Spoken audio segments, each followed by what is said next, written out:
If you ask me, what are the 3 defining attributes of a successful person at eClerx?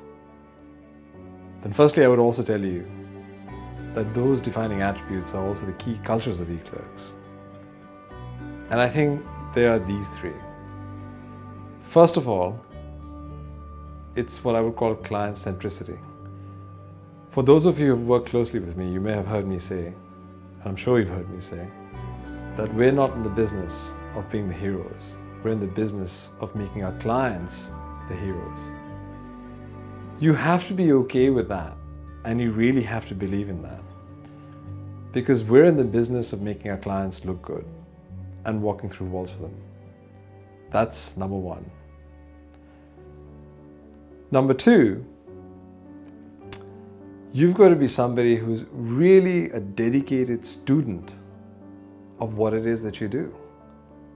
So when you solve problems for your clients, you have to do it with an honesty and an openness and a dedication that needs perhaps you to spend extra time, maybe time outside work and time on the weekends. You've got to be willing to put that time in.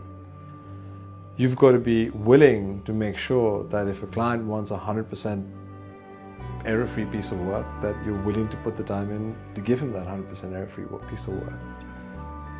If you need to understand industry standards or industry regulations in a particular piece of work, then you should spend the time to understand those things, because it's that investment that will make a big difference to your personal growth and to the trajectory that you'll take at this firm.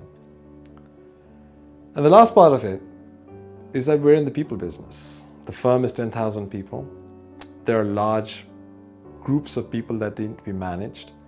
But more importantly, we work for organizations that have sometimes hundreds of thousands of people, and we're working with stakeholders that have large organizations under them.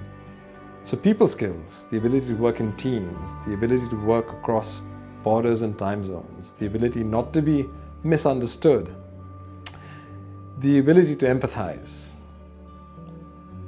and the ability to get things done in teams is probably the most important thing you'll learn here and you learn to do here.